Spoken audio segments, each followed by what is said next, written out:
I'm 23 and I live in Kyoto.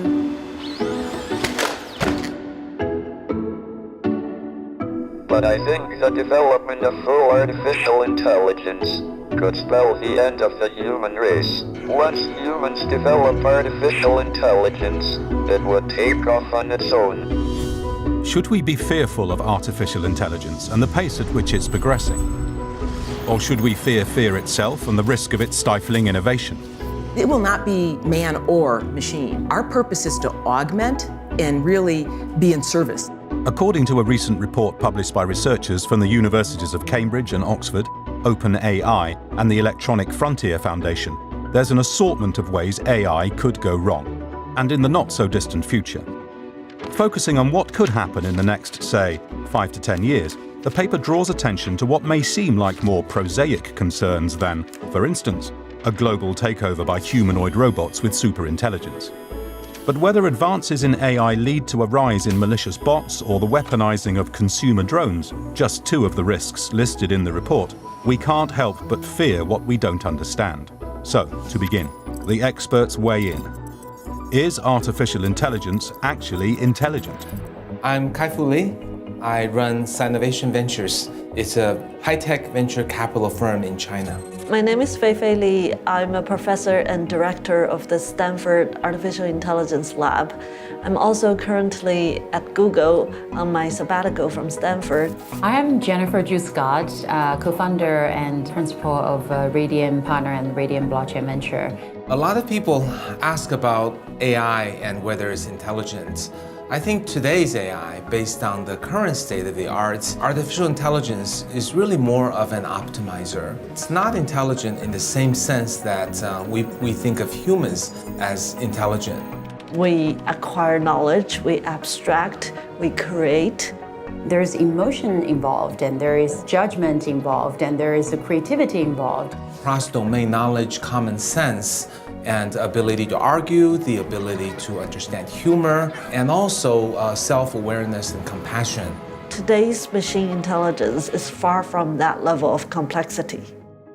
It's probably not most useful if we generalize AI. AI is an umbrella term from machine learning to deep learning to NLP, which is natural language processing, to reinforcement learning. There are many different technologies coming to this umbrella.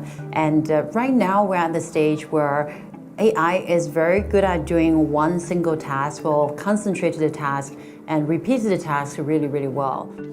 The consensus among these experts is that AI is far from reaching human general intelligence. Currently, AI is a collection of techniques which cleverly uses maths to create the appearance of intelligence.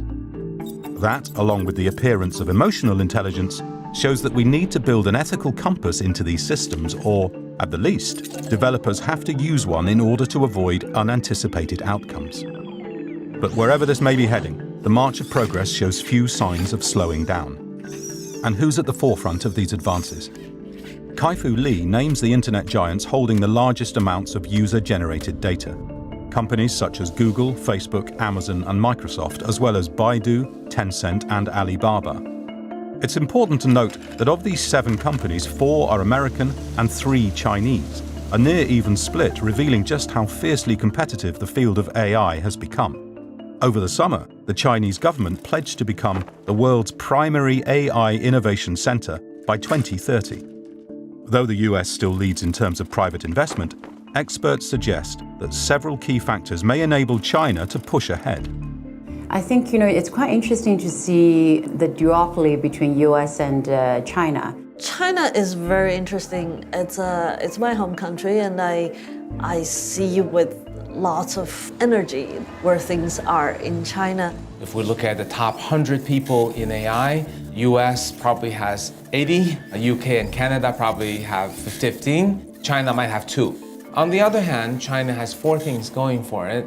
Number 1 is that China has a huge, very strong engineering education and a mass of people with fantastic engineering training who are ready, able, and willing to jump into AI.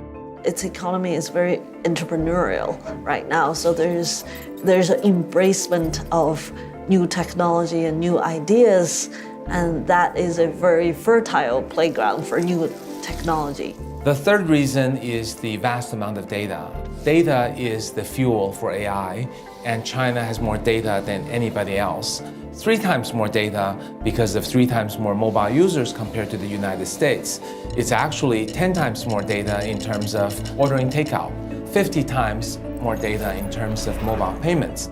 The fourth would be that there's a lot of support, both top-down and bottom-up in the society for AI technology and education.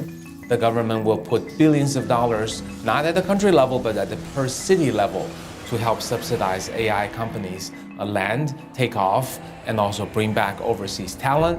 I think the two countries, no doubt, have become AI superpower, but they are two very different beasts. In US, we have companies like Boston Dynamics, DeepMind now is effectively an American company, and you have companies like, Hanson Robotics, etc.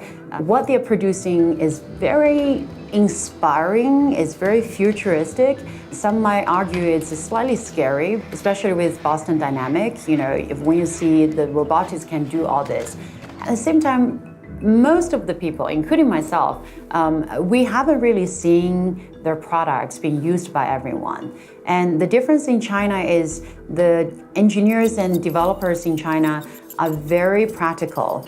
If what they're developing cannot be commercialized in the next year or two, they would not develop it. And then in the US, you see very advanced research being very well funded. That's probably going to be playing a dominant role in the next 10, 15, 30 years. One such American endeavor showing promise is being led by Rita Singh and her team of researchers at Carnegie Mellon. They're building AI-powered technology that analyzes the human voice. Why? Because our voices carry a lot of valuable information. Indeed, so much information that Singh can construct a 3-dimensional image of a person's face by studying the voice alone. Your voice carries a lot of information about you, an enormous amount of information. Everything about your physical stature, your facial structure, your ethnicity, what's going on in your body, your state of health, state of mental health, physical health, your income levels. It captures everything that influences your body and mind and is evident in your surroundings. This information is embedded at very, very fine levels, micro levels in the speech signal. This technology, says Singh, could have many applications in medicine and is already being employed by law enforcement to help identify criminals. Not only would it likely reshape the future, but also perhaps the past. I was curious to know what made Hitler so powerful. Was it because he said the right things? He was at the right place at the right time? I think the speculation is that it might have been something in his voice. And so I picked up Hitler's voice, and the first thing I discovered that there were signs of Parkinson's. He would hold his fists clenched like this. That was to hide a small tremor that he had developed. And from that kind of evidence, people have speculated that he might have had Parkinson's. So what's the likelihood that he had Parkinson's? I think 100% from his voice. I've seen it in his voice. It's clear. How does the AI behind voice profiling fit into the big picture? With its incredible power and potential for misuse, this technology reveals the urgency in establishing best practices across the field.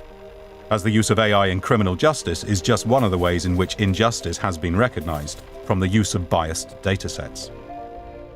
But returning to the original question of whether or not AI is on track towards achieving superintelligence, that remains to be seen.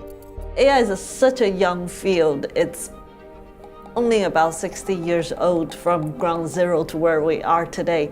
From that point of view, we have come a long way. I think it's better to think about artificial intelligence as a single domain optimizer, and that in itself has huge implications, but it is not human all-encompassing intelligence, which we call artificial general intelligence. There's various disagreement and debate on whether artificial general intelligence is ever possible and how long it will take. I'm personally a pessimist on achieving that level of intelligence, but I am an optimist on even today's single domain narrow intelligence creating huge societal impact. Artificial intelligence is about learning and making the right decisions using what you've learned. We're at a point where we have the understanding now to do this, and therefore we are in the new AI era.